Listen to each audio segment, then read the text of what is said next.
Eyewitness News. Be there as it happens. City News.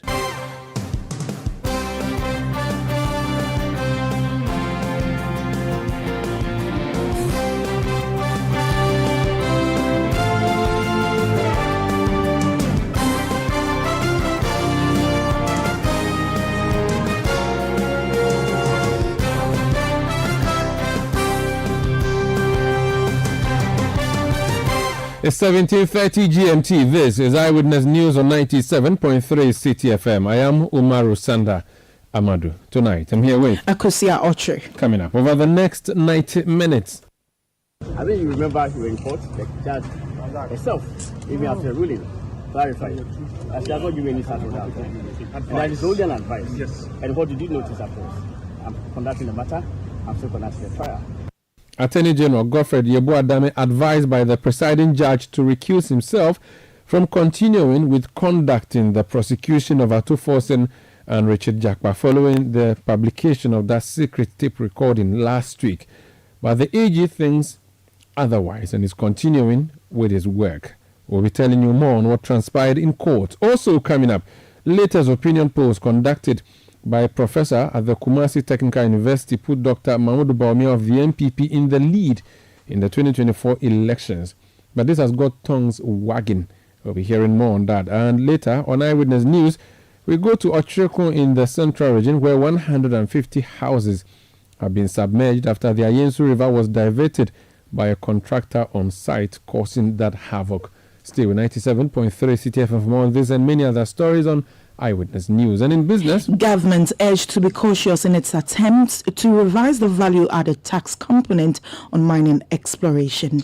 That's from the City Business Desk in 50 minutes. And there'll be no point blank tonight because Ghana is coming against Mali in that World Cup qualifier. We'll be bringing you live commentary as our City Sports team members join us in the studio at 6:30 to do prelim conversations ahead of the full match coverage at 7 p.m. Eyewitness News is live across Ghana on a number of affiliate stations.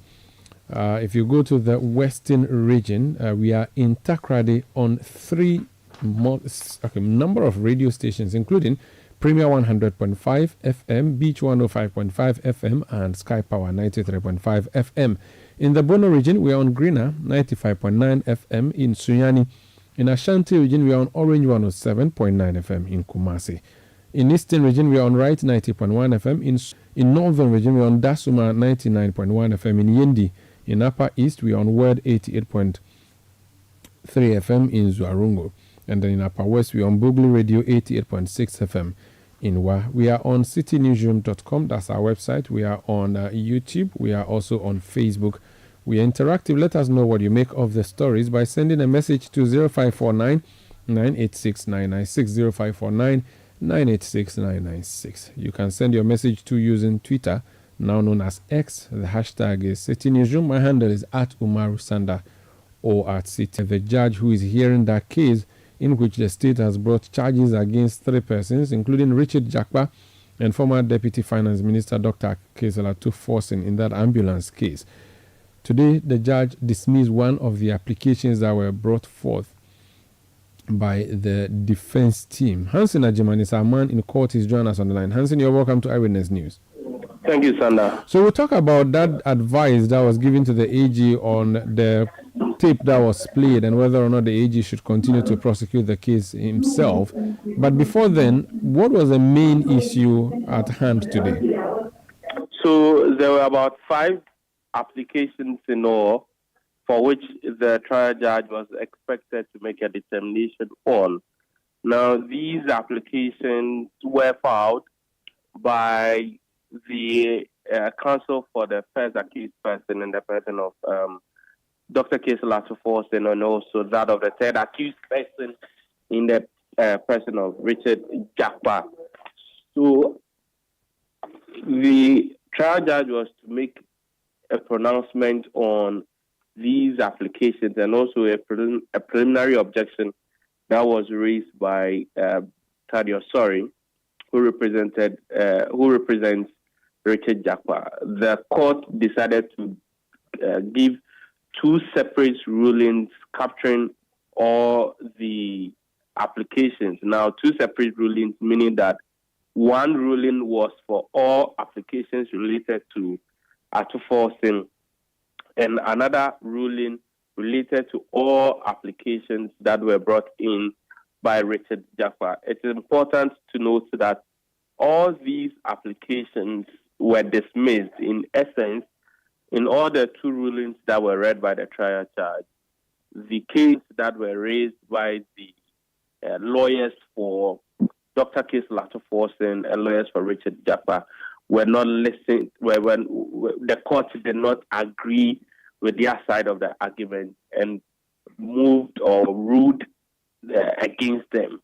And so to consider the specific issues related to Dr. Case Latoforsen, he first had filed a stay of proceedings application.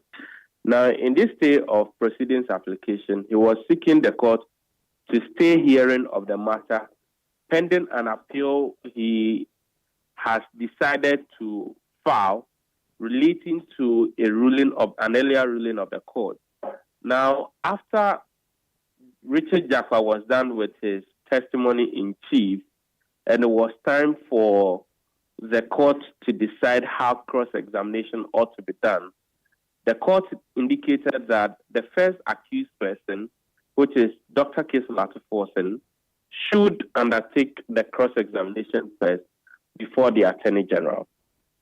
Dr. Case Latoforsen's lawyers, obviously not happy with the decision of the court, then filed this application for stay of proceedings, indicating that they intend to appeal that ruling which asked them to cross-examine first. Now, the judge considered this and indicated that if you look at the stay of proceedings application, it indicates that the judge made an error of law by making that decision. However, the particulars of that error of law was not given. And so it is her view that the lawyers for Dr. Case Latoforsen really do not intend to appeal this case, and she sees no reason to stay proceedings. Now, then went to the second application on the part of Dr. Case Latoforsen, which is an inquiry into the conduct of the Attorney General. Now, this application is premised on the claims by Richard Jaffa that the Attorney General has been engaging him to implicate Atuforsen. The court indicated that if you look at the criminal practice in Ghana in criminal procedure, all the powers of the court in criminal matters are a creation of statutes, meaning that it is a law that has been made by Parliament that gives the power to a criminal court, and that there are case precedents or past cases of the courts in Ghana to show that you cannot infer powers onto a criminal court. And so if you are pleading a cause in a criminal trial and you cannot point specifically to what provisions that direct for that action, then the court cannot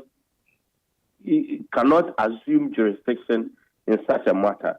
And so the court rightly indicated that for an order of inquiry to be made into the conduct of an Attorney General or even into any lawyer in a criminal matter, such power has not been stated in any statute. Moreover, if you wish to even cite foreign law to back your case, the point made by the judge is that those cases are gleaned from statute. So the point that the judge is making that even in other jurisdictions where an inquiry may be made into the conduct of a prosecutor, those areas have put them in their books or given instances as part of their criminal procedure as to how you can inquire into the conduct of an Attorney General. So that application was also dismissed.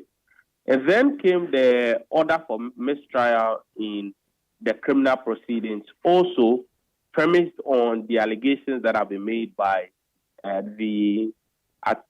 Richard Jaffa against Godfred Dami.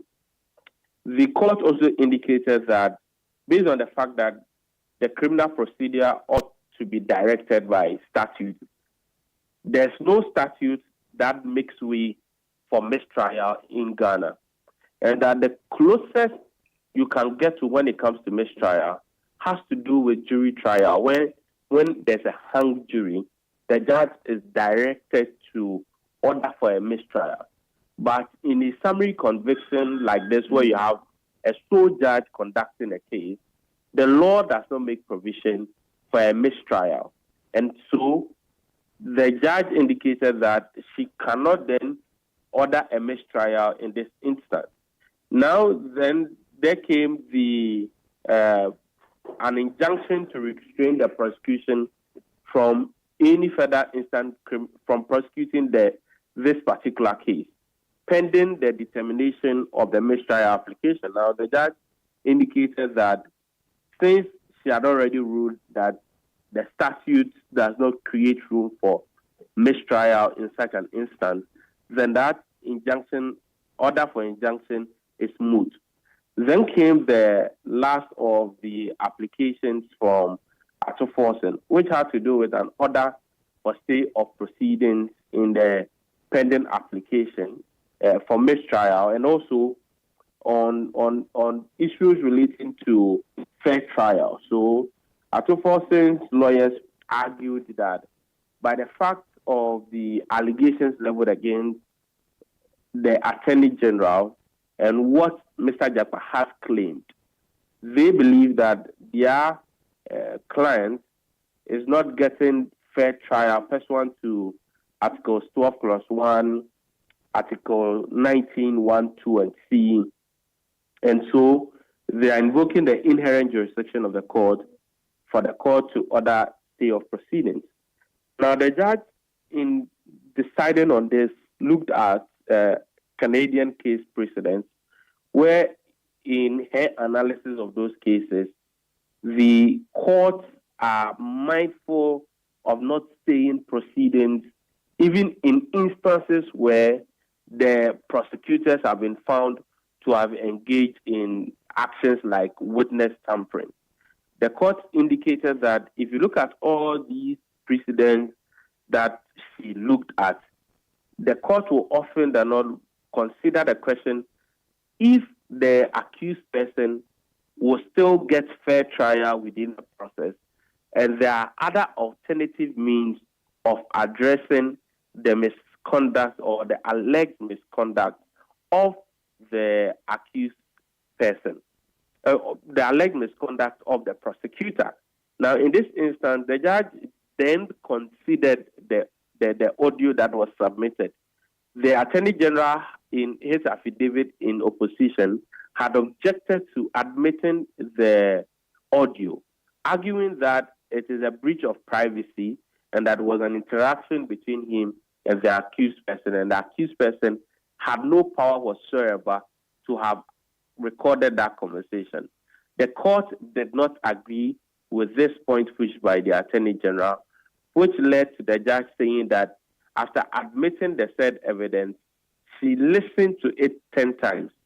Now, after listening to it 10 times, she came to a conclusion that under no circumstance within the audio would you find the Attorney General telling the accused person to implicate Atoforsen, as has been alleged by lawyers of Atoforsen. She also indicates that under no circumstance will you hear the Attorney General indicate to Mr. Richard Jakpa to help the Attorney General make his case. For the judge, a careful consideration of the audio tape rather reveals Richard Jakpa making those statements.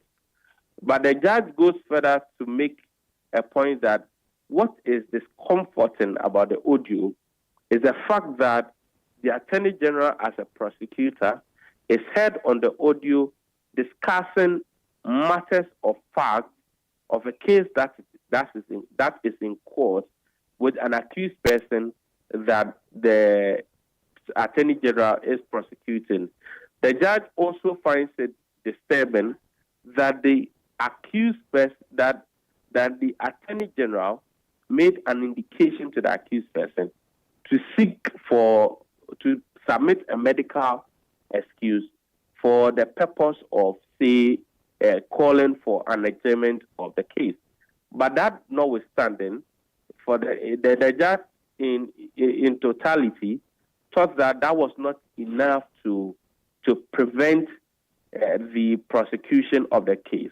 She, however, advised the Attorney General that if it were if it was in her power, then the Attorney General should decide not to be directly involved with the prosecution of the case, because the case has received considerable public attention, and because of the actions of the Attorney General, for the judicial system to still have some respect and acceptance among the Ghanaian populace, it will only be appropriate for the Attorney General to excuse himself from the direct prosecution of this case. So you summarized the main case or the applications that were brought before the judge and how she ruled on that, and then specifically the advice to the AG. So it was an advice, not a directive or an order. No, it was an advice. It was an advice from the her leadership, Justice Ifiasa Wasari, to the Attorney General. And after proceedings, when we engaged the Attorney General on it, he may have given indications that he will continue with the prosecution of the case. Very well. Despite the advice. Thank you so much. That's Hansen Ajiman. He's our court correspondent. So you've heard him there. The advice given to the AG by the presiding judge. She says she listened to the tape 10 times. And it's just an advice, a friendly one if you like. But the AG responded afterwards and told journalists that it was an advice, not a directive. He will continue to prosecute the case. Let's listen to him. I think you remember you were in court, the judge herself, even after the ruling, clarified. She has not given any such order. And that is only an advice. Yes. And what you did notice, of course, I'm conducting the matter, I'm still conducting the trial. The most important point today is that all the applications filed by the applicants have been dismissed in their entirety. All the 5 applications have failed. And I think that in reaction to this, I would say that clearly shows as a group of people in this country who ride on manipulation of facts, distortion, and deception of the public. They're always seeking to mislead and deceive the public. Today, they've been exposed. That is what I say. I leave the rest to my friends. So that's Attorney General Godfred Yeboah Dame speaking to journalists after today's proceedings. Let's go to the NDC headquarters and speak to the Director of Conflict Resolution, who is also a member of the legal team of the NDC, Abraham Amaliba. He's joining us on the line. Counsel, you're welcome to Eyewitness News. Thank you for having me, Omaro. I wonder how you're going to deal with this conflict of you taking 3 or 4, actually 5 applications to court and all of them being dismissed, except the fact that the tape was listened to by the judge. It doesn't sound like victory on your side, at least temporarily. I think that the Attorney General came out of court today bruised. And that is the reason why you heard him sounding angrily when he was being interviewed. If a judge advises an Attorney General to recuse himself from a case, in my view, and the view of any lay person, what it means is that a case has been made against the Attorney General. Just that the judge decided to give him a slap on the wrist. If the conduct of the Attorney General had nothing to do with the case, the judge who dismissed the application will not find it necessary to be advising the Attorney General to recuse himself from the case because public perception about what he did is not good for him. And for that matter, the entire judiciary. And the entire judiciary works on public confidence. So if a judge fails to see that, that can be a basis to ask the Attorney General to order him to recuse himself, but not just merely advising him, then clearly we are in for trouble. But if the judge wanted to make a direct order, she could have done so. She says she listened to the tape 10 times. She hasn't necessarily found anything wrong in there. In fact, your claims as a party have been that the Attorney General has been coaching the accused person. The judge said she did not find that. A few things that she found was that, again, because of the public interest that this tape has generated, in the interest of that, you may kindly want to withdraw personally from engaging in the prosecution.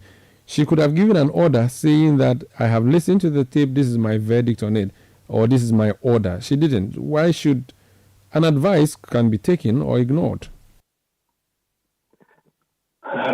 You heard the judge say she didn't hear the Attorney General telling Japan to implicate Atuforsen.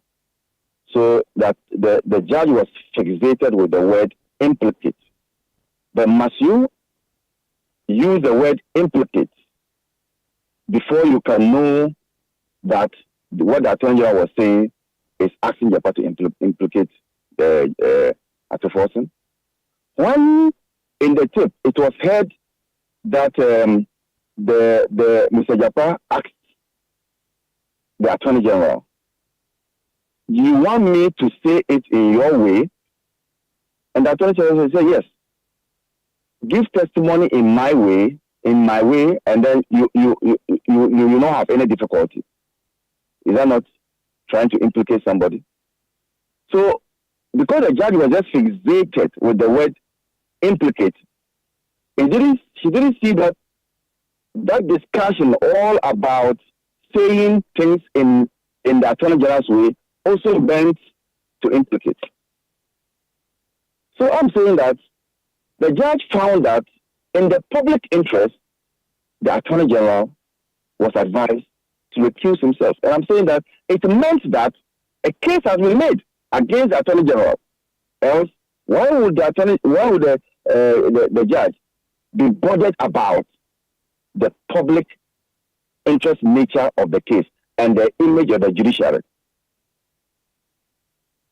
So for you, the advice is almost like a directive, except that the word directive or order has not been used. What options are left for you now that it's been thrown out? This is your hope that the AG would be removed from the case. What next for the NDC side? I'm aware the lawyers intend to appeal, but let's also note that this is the first time an Attorney General has been so reprimanded in court. And that is going to be a dent on the Attorney General as we speak. Let's leave it here. Thank you so much for speaking to us. Abraham Amaliba is member of the legal team of NDC and also director in charge of conflict resolution at the NDC headquarters. This is Eyewitness News on 97.3 Citi FM. We'll return with more. Please stay. Eyewitness News. Be there as it happens. In a world where only the best survives, you need a fuel that can match your drive. A fuel with unparalleled protection for your engine, superior efficiency, and unrivaled performance. A fuel so unbeatable, when you get behind the wheel, you'll focus on what really matters. The journey ahead. That fuel is Shell V-Power, because no other fuel gives your engine better protection, better efficiency, and better performance. Be unbeatable. Drive unbeatable. Shell V-Power. Shell, go well. Are you a contractor, builder, or a proud homeowner with an eye for quality and security? Well, look no further than Yale. Yale is a trusted name in security for over 180 years. When it comes to securing your home or business, trust Yale. We make security simple, and we're right here in the heart of Accra, Ghana. Visit our stunning showroom on 11th Lane Street in Osu, Accra, and discover a world of premium Yale products, including door hardware, handles, and door locks that will elevate the security and style of your space. Whether you're building from scratch or renovating, Yale has the perfect solution for you. Our products are known for their durability, innovation, and most importantly, your peace of mind. Visit us today and experience the Yale difference. Your security, our priority. Yale, locking in your peace of mind.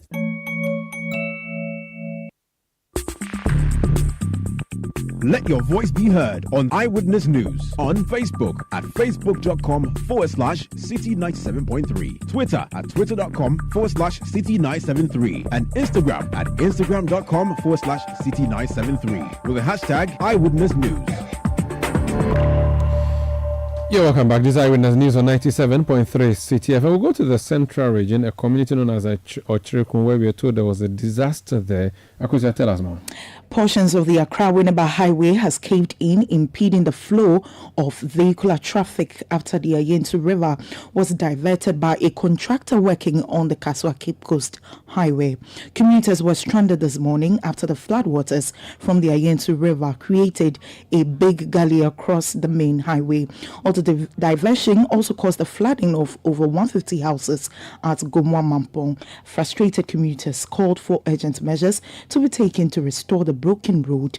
There's more on this report filed by Citi News' Central Regional Correspondent Calvis Tete. Residents and road users on the Kaswa-Winneba stretch woke up to the devastating news of the destruction of portions of the Ochirikun section of the highway by the Ayensu River. The natural course of the river was diverted by contractors working on the dualization of the Kaswa-Winneba stretch to make way for the construction of a new bridge to replace the old one. However, the channel where the water was diverted was a bit too small, exerting pressure on the channel, which forced the river to overflow onto the stretch and submerging several homes. Portions of the Gomwa Mampong, Gomwa Ochirikun, and Gomwa Adeukwa Township have heavily been affected. The district NADMO coordinator for Gomwa East, Robert Hackman, spoke to Citi News about the extent of damage. Currently, 3 houses have been collapsed. Almost 150 houses have been submerged. And as it stands now, it hasn't been easy. And this morning too, we came around 3 a.m. hoping that the water will go down. And as you can see behind me, part of the bridge has collapsed totally. So we are appealing to the motorists, those coming from Cape Coast. When you reach Winneba Junction, there is a route on your right. You can use that route, pass through Jinjante, and end up at Akweti Junction. Coming from Greater Accra or Kaswa, when you get to Akweti Junction, on your right, there is a way there through Akweti, Ojobi, Kwekrom, and to Winneba Junction, just to save lives. So we are appealing to motorists, kindly help us. Don't use the Poti or Ochirikun stretch because it is dangerous and it can kill. Tell us the current situation of the road. What happens to the road? What is happening now is the contractor is trying to divert the water, that is the Ayensu River, so that he can start putting up his ultra-modern bridge. And it is the diversion of the road that has affected the road. So as you can see, if it's about the old bridge, the water can have its free flow, but this is not the old road. This is not the old bridge. They have diverted it to a certain level that the bridge, it's very small, tiny, so it cannot contain the heavy rains coming from eastern region. Okay, now let's look at which communities have been affected. We have Mampong, Adeukwa, and Ochirikun. In fact, at Adeukwa, you have almost 50 acres of rice, 10 acres of mangoes, I think 5 acres of okra. You cannot even see a single leaf of the crops. It has been submerged. Yesterday we went there, and it's even when you get into the farm, you raise your hand, you cannot see you. So we decided not to even go there. Several passengers are stranded due to the situation. However, there are some alternative routes, such as the Winneba Town roads that connects to Akweti Junction and the Swedru stretch that connects to Bodriase. Here are some stranded passengers speaking to Citi News about the difficulties they are forced to endure. So even getting a car to this location is not easy. Because of that,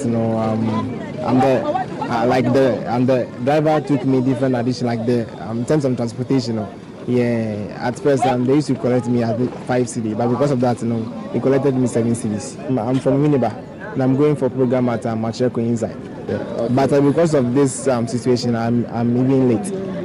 When I reached this place, Winneba Junction, and they said because of this situation, there'll be no car moving around. Yeah, so I've been pleaded with the driver before coming to. Yeah. I am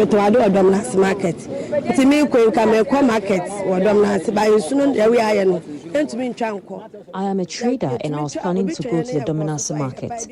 However, the current flooding situation prevents me from doing so. I am concerned I won't find a vehicle for my return, so I've decided not to risk it. Some of my friends in Mampong are experiencing flooding for the first time, but their fish ponds and rice farms submerged. The situation is very worrying. A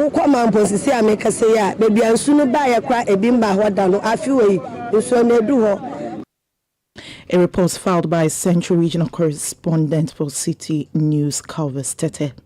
This is Eyewitness News on 97.3 Citi FM. Let's go to the community and speak to Robert Hackman. He is the NADMO coordinator for Gomoa East. He's joining us on the line. Mr. Hackman, you're welcome to Eyewitness News.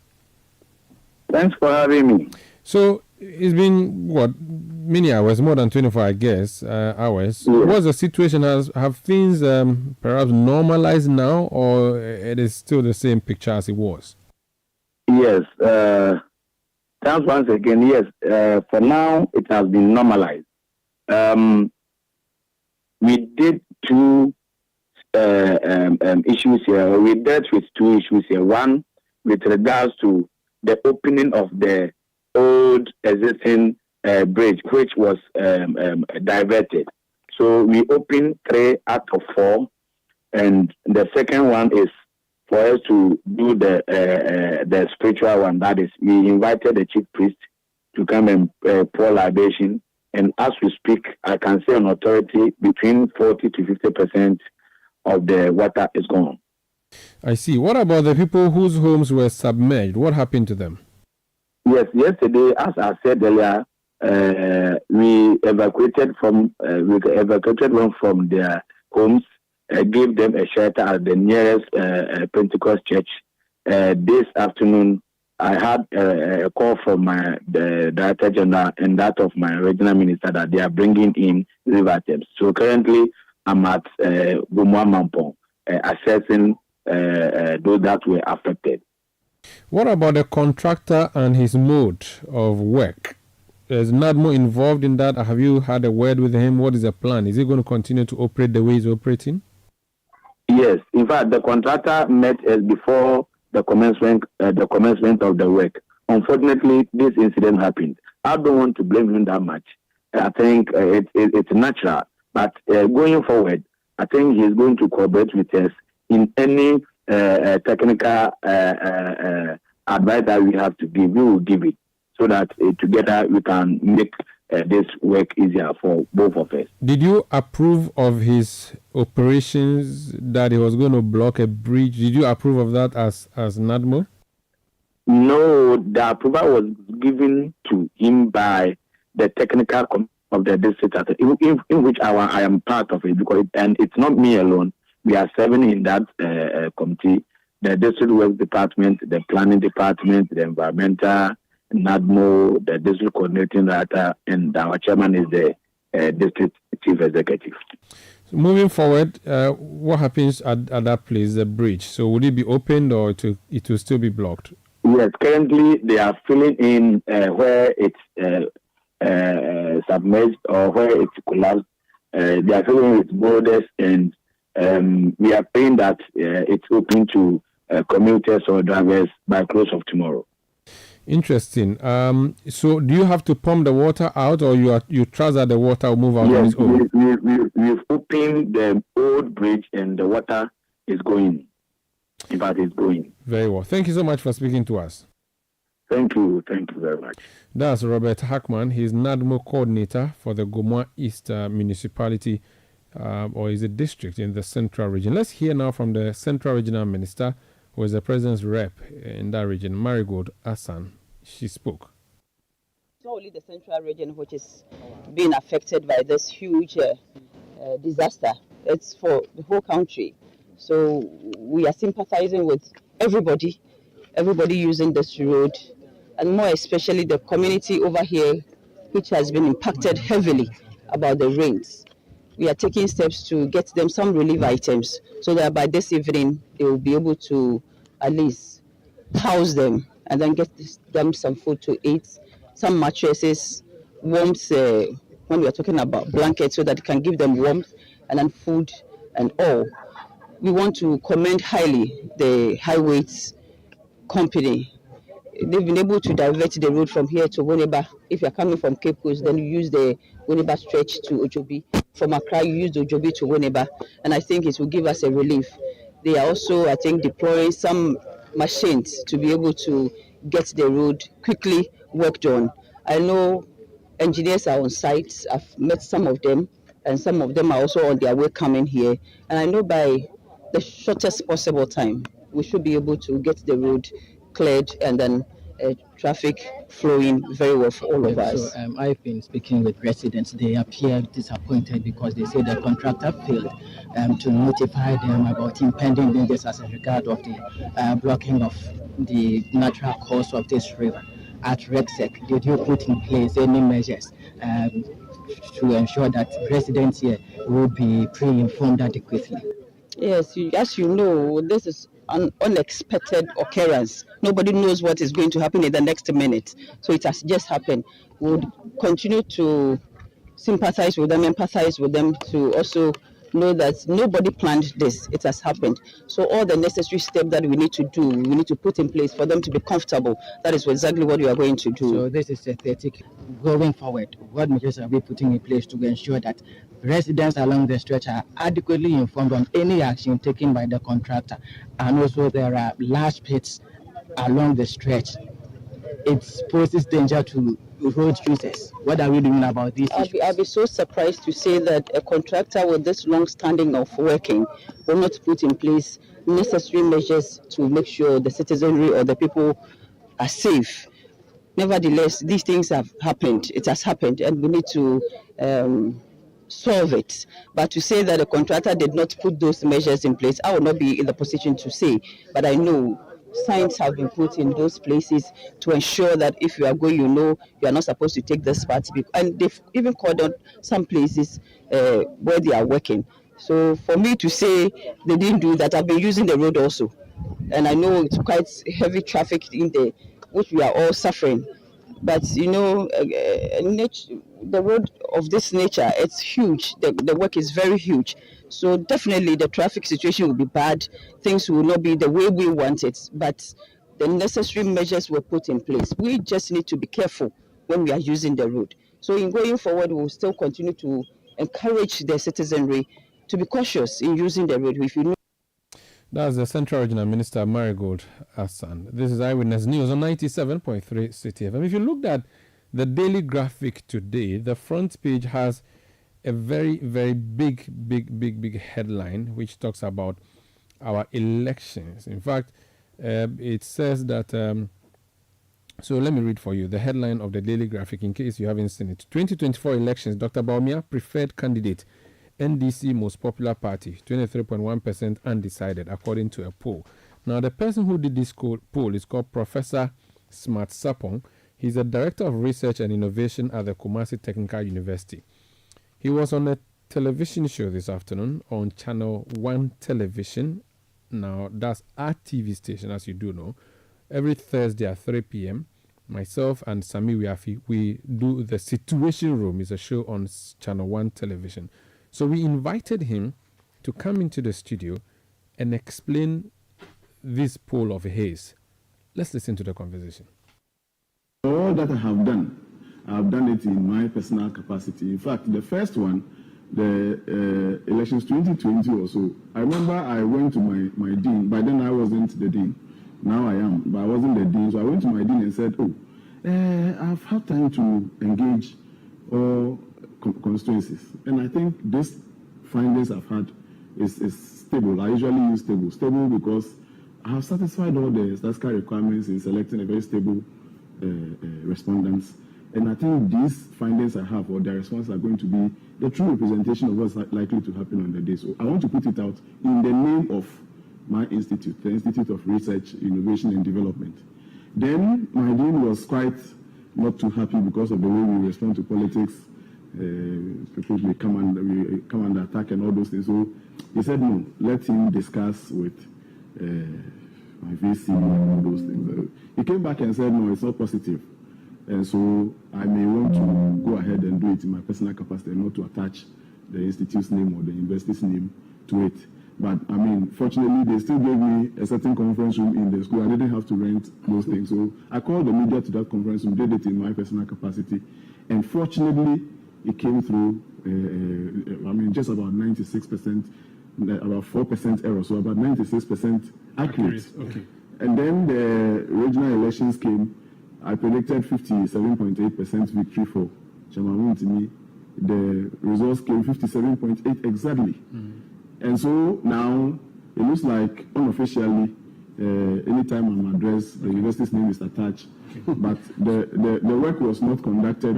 So this current work was done privately, not for the university. Yes. But you use the students to do. No. So who helped you administer questionnaires and those things? Yes. So usually when I get a large scale contract, I am a consultant in good standing research design. I'm a research methodologist. I do a lot of large scale research.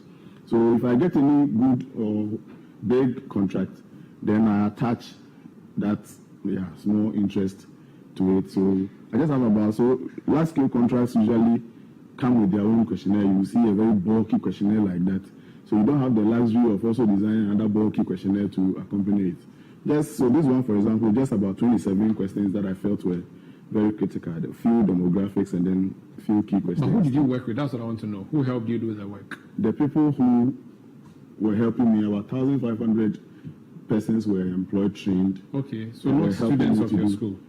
Oh, some people from my office, some people on attachment. But in private capacity? Absolutely. So when you say you were given a contract, who gave you the contract to do this research? Oh, sometimes from... No, not sometimes, now. Which one? Who gave you the contract now? If I don't want to disclose that one, but it was... Is it not important that we know so we can trust that you are not working for that contract? In favor of the person who gave you that contract. In fact, it was not a local contract. It was a World Bank contract, a World Bank sponsored contract. Okay. Across the country. It's only that I attached few questions on a different set to the people going to administer those. It was a household level questionnaire that was sent to across the country. Please walk us through your methodology.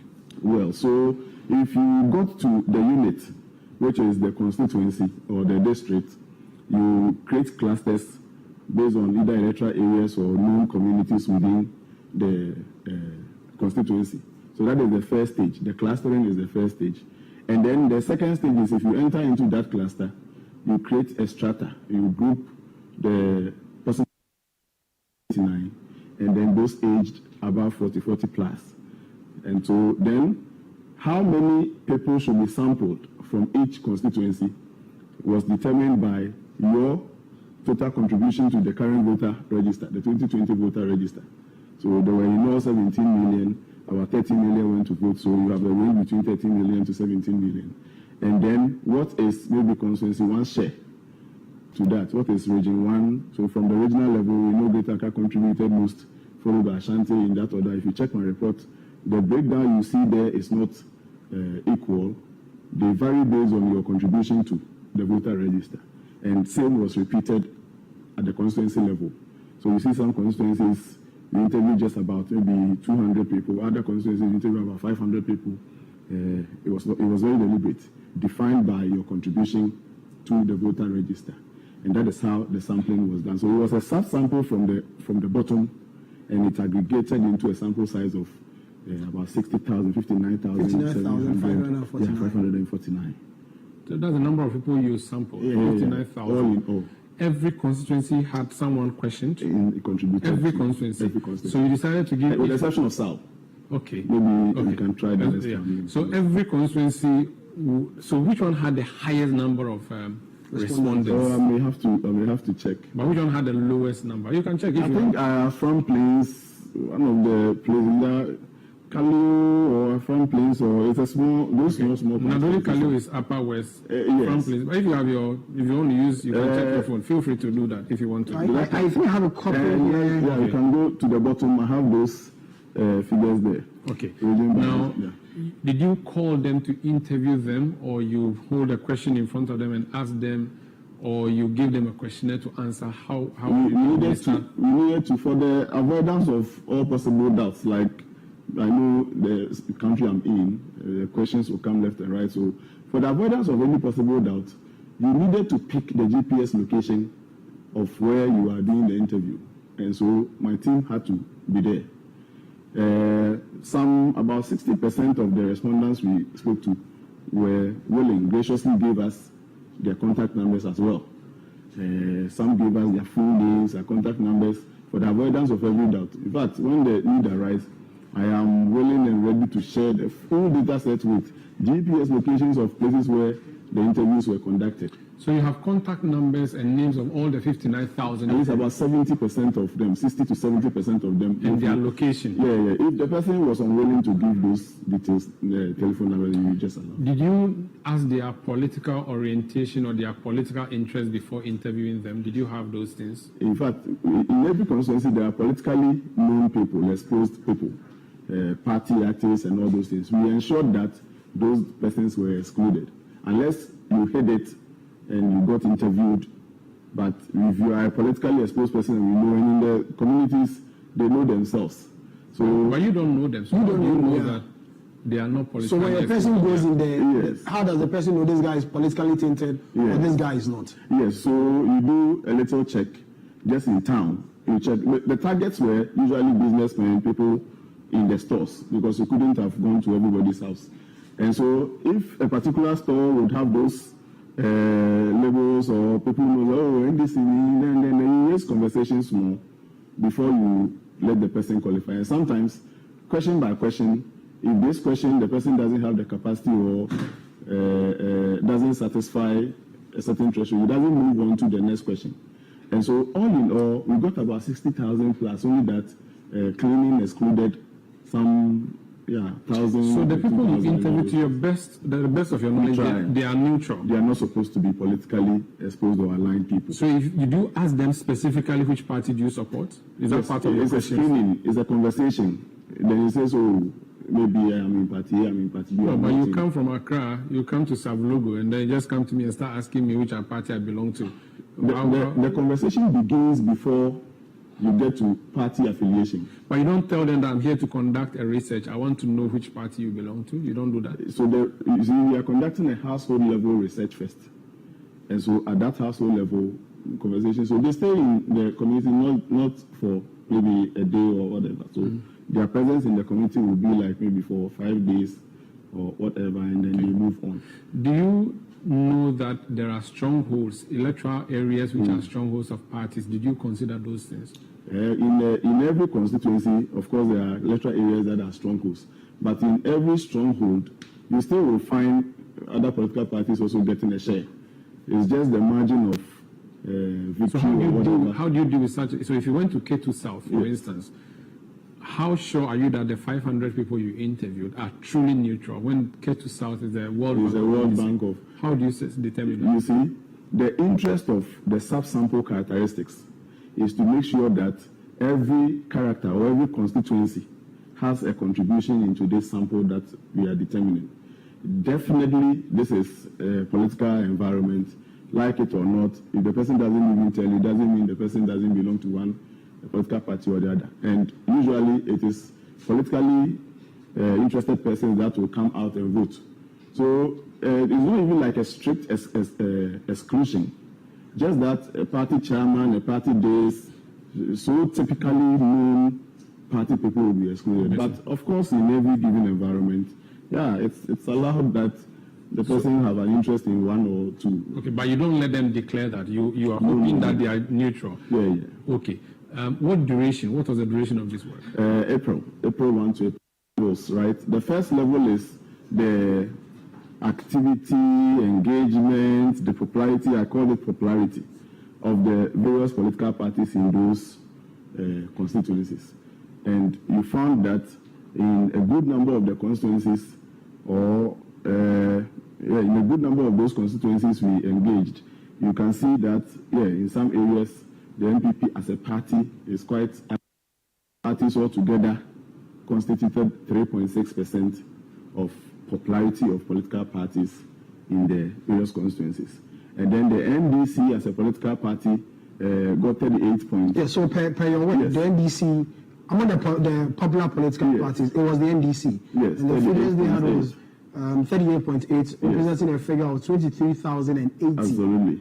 Of the rest. Of 20,564. Right. And then the other political parties, 2,167, which is 3.6.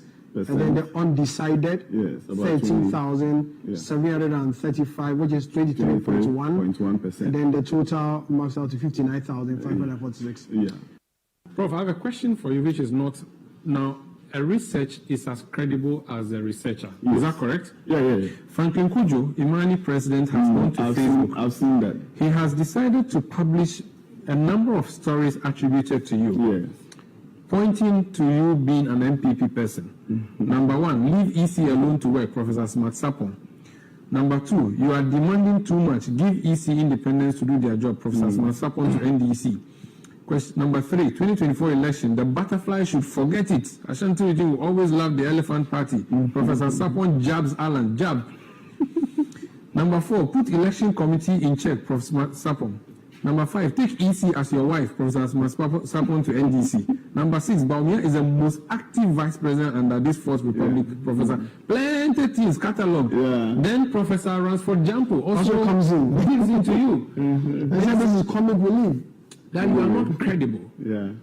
Are you an MPP person? Yes, Umar. I am not a member of any of the existing political parties here in Ghana. Which one do you belong to? Outside Ghana? No. I mean, we all love politics. Yeah. You see, the reason why Franklin and Prof. Jampo would catalog these ones is because apart from me being a researcher, I get the opportunity. You invite me, many other media houses invite me to comment on other issues of national interest.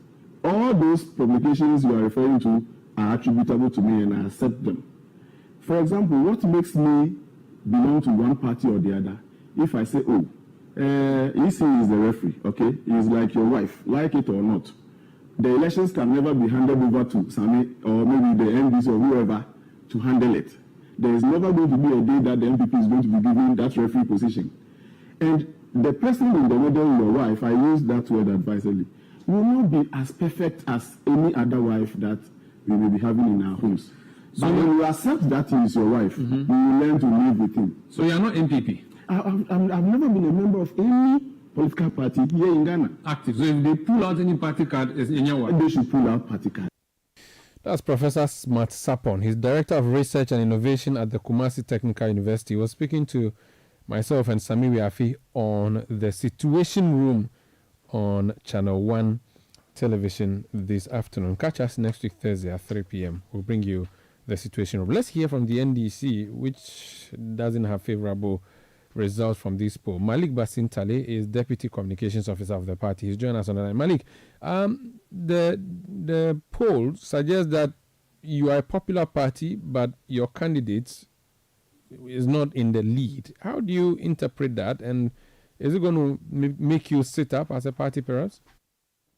Well, Enda, first of all, we appreciate any research done by anybody because we appreciate the fact that no matter what, you would have used some paper A4 sheets.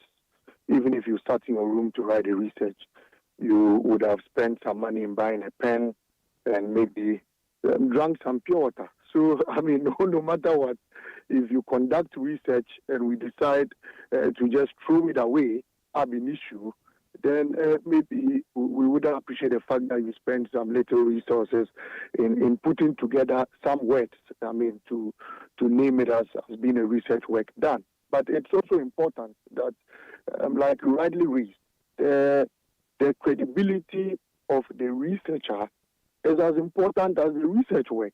And so, I mean, if I wanted to look at the credibility of Sapon, I would have outrightly attributed many stories to him. I would just say that, look, he's a known MPP person. We know him from the Kumasi Technical University. We know his penchant love for the New Patriotic Party. We know his agape love for Dr. Bawumia. In fact, in many of his releases, as far back as November, he said in his own interest, he said his own, thoughts, he feels that Dr. Bawumia should be president of this country. It's online, Ghana Web. He again predicted a number of things. He said, look, to the extent that he even decided to protect Alhaji Bawumia and then threw the president out there. He said President Akufo-Addo appointed Ken Ofori-Atta and President Akufo-Addo appointed the Bank of Ghana governor. And that was why Dr. Bawumia is not performing as head of economic management team, because the people at the economic management team are not persons appointed by Alhaji Bawumia. So, he has that favorite, that love for Alhaji Bawumia, and we know it. But in as much as we rubbish the credibility of the researcher, let us diagnose the work he's put across. I don't know if you have a copy of the research work. Now, in all the questions asked, Umaru, there is nowhere in the questionnaire that seeks to question people as to whether they will vote based on the message, the alternative messages of both candidates in the election. It's upon telling me that the people of this country are not interested in the messages of both candidates in the election. You, Umaru Sanda, I know 60% of your voting, choices or your decisions will come from the messages of both individuals. It's upon telling me that President Mahama promising mining refineries and mining communities, cocoa farmers, cocoa refineries and cocoa communities, cashew farmers, a cashew board. The youth of this country is 24-hour economy. It does not matter in this particular election. There is no way. Number two, take the competencies. He says 50.3% of people said they'll vote based on competencies. And then 22.5% said they'll vote based on track record. But come to question 15, where he says, what in your view? Okay, the question he poses, he says, what in your view is Ghana's most critical challenge today? 21% of the people spoke about unemployment. Ask yourself, who has led us to a 14.7% unemployment today? About 16% spoke on inflation. They said our current challenge today is on inflation. Ask yourself who the head of economic management team is and who led us to a point where inflation was around 54% in this country. So the problems as enumerated by the same people Sapon said chose Dr. Bawumia are telling us the problems today caused by same Dr. Bawumia. So me, an unemployed graduate, who says our challenge today is unemployment, because the current government today has led us to a 14.7% unemployment. I still decide to choose the man who led us to this 1.8 million Ghanaians who are unemployed crisis. Okay. And I decide that I'll choose that man over a man who resolved, to an extent, the issue of unemployment, stabilize the city, and build a robust economy. It is neither here nor there. It's preposterous. So even his questionnaire is highly problematic. And if we want to base this research on very credible terms of references, then Mr. Sapon's research, but for the fact that he spent money buying a pen and then eating some watch at some point in time, this would have been thrown out to the box. Because if we strictly want to interrogate this work, it does not meet the standards as set. Why? Go to the EIU's prediction of President Mahama winning the 2024 election. Go to Fitch Solutions prediction. In fact, let me come locally. Go to Musa Dankwa, Global Info Analytics. And there is nowhere in their research work where they do not factor the alternative messages of both political parties. Very well. Because it's of interest to the Ghanaian people. Thank you. And that is one of the main, I'll land on this, one of the main bases why the youth of this country and the citizens of this nation will be voting. And so, we congratulate Mr. Sapon for, pursuing his agape love for Alhaji Bawumia. But elections are not won as he thinks, and based on pieces of A4 sheets and a big pen. Elections are won based on the reality, and we think that the reality favors President Mahama, and we think that President Mahama is a nation builder and the best choice for the youth and people of this country. And no research work that can conducted in a particular cubicle can rubbish or change that verdict. Thank you so much for speaking to us. As Malik Basintali, he's Deputy Communications Officer of the NDC. This is Eyewitness News on 97.3 Citi FM. Akosia is going to bring us the latest in the world of business. After that, the City Sports team is in studio to bring us pre-match analysis and commentary of the Ghana-Mali game. It's a World Cup qualifier. Have a good night. Eyewitness News. Be there as it happens.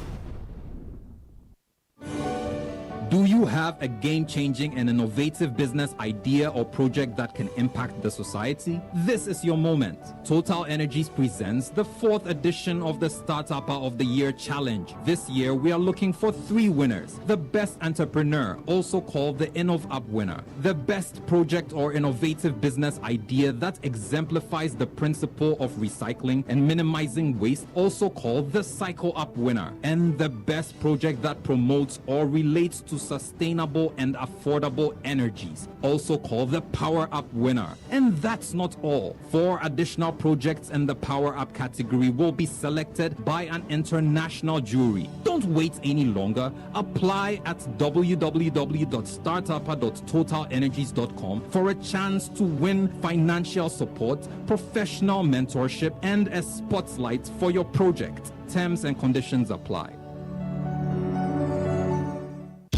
One of the best decisions you could possibly make at the start of your day is to tune in to the City Breakfast Show. Insightful, intriguing, intelligent, and informative. The City Breakfast Show offers an attractive alternative to the noisy mishmash of morning radio. Tune in to the City Breakfast Show for passionate discussions on issues that matter and enjoy interviews where duty bearers and decision makers have their feet held to the fire. The City Breakfast Show airs from 6:30 a.m. to 10 a.m. every Monday to Friday, only on 97.3 Citi FM. When you want to eat, just Momo it. Tired of the long queues in the supermarket? Pay with Momo. When you really want that beautiful new blouse, just Momo it. When you want to get a trim and get fresh to impress you know who, just Momo it. When you need to pay your utility bills and domestic staff, Shani Momo. When you want to send love to the family back home, send some Momo. Join the millions of MTN Momo users all over Ghana and live life the brighter way. So just Momo it. MTN. Eyewitness News. Be there as it happens. Get the details. Every significant financial transaction, every market movement, and all the policies that affect your business. City Business News. Be informed. Time up for City Business News and Eyewitness News. My name is Hakusia Ocho. Let's bring you details of our stories now. The government has been cautioned by its regulators in its attempts to revise the value-added tax component on mining exploration. All this, according to tax analyst Francis Timoboy, is imperative for government as it makes efforts to meet its revenue target for this year. Now, while acknowledging the potential of the review of the VAT to attract more investment into the mining sector, Timoboy emphasizes the need for a comprehensive analysis to ensure proactive decision making. He's been speaking to City Business News. I think it's a good thing. It will make exploration activities a bit cheaper and possibly attract foreign direct investors into the mining sector. However, looking at the current situation where we need money, especially because exploration activities are very huge in terms of amount, we need to weigh the options whether we really want to forgo that VAT and exempt mining companies who potentially could be in the position to pay, because if we are removing exemptions, we are removing items which are currently on the exempt list. For example, now general insurance is now subject to VAT. Somebody will say, why would you want to pursue a revenue measure? That was Francis Timoboy, a tax analyst.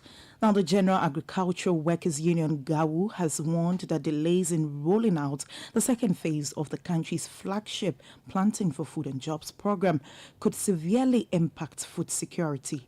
Well, according to the union, a further delay in providing necessary inputs could lead to higher costs and reduce yields, ultimately decreasing the areas planted and threatening food security. Well, General Secretary of the General Agricultural Workers Union, GAWU, Edward Karewe, spoke to City Business News. Something that government knew long before will sit down and allow its implementation to go this way. 2023, government did nothing to support agriculture, and the reason was that they were preparing to launch the phase 2. Government also knows the planting season, so it should have been launched far earlier, before the planting season, and then make sure that all inputs and all necessary support that government was ready to give was ready even before the planting season. And we all know that we depend on rain-fed agriculture, and the rains will not wait for it. Once the plants have also gotten to some stage, and you are now even applying the inputs, it will not have any effect in terms of boosting the plants to have good yields. So you will end up incurring costs by way of the inputs, yet because of delay application of those inputs, you will not get the desired yield. That was voice of General Secretary of the General Agricultural Workers Union, Edward Karewe.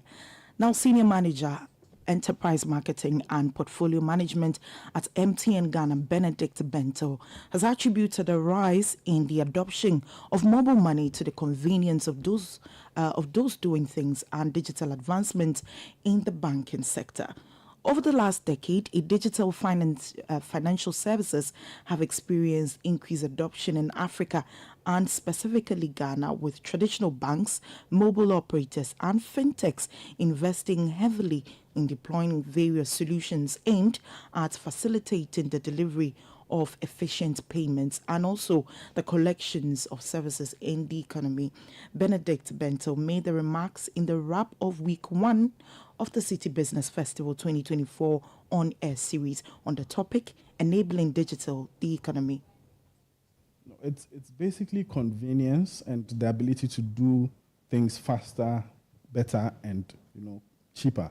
So now I think most of you will not step into a banking hall unless it's absolutely necessary. So that convenience of doing everything on your phone. So internet banking was probably even there before mobile money, but to an extent, the barriers that were preventing a typical market woman who is holding a feature phone from doing internet banking, those barriers were taken away when mobile money came in. So that's what drove the acceleration for mobile money. It's a spectrum of consumers from the shoemaker all the way to the bank manager will be able to do their transactions in seconds on their phone.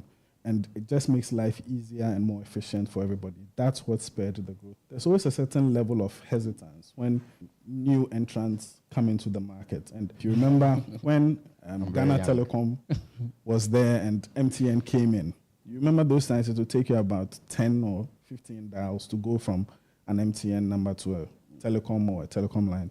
And same as when mobile money came in. I think there was some hesitance among the players in this. But congrats to the regulator, Bank of Ghana.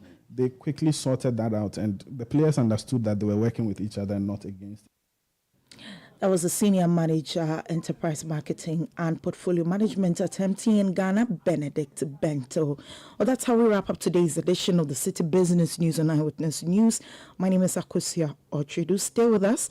The City Sports team is up next with a pre-match analysis between the crucial World Cup qualifier between Ghana and Mali.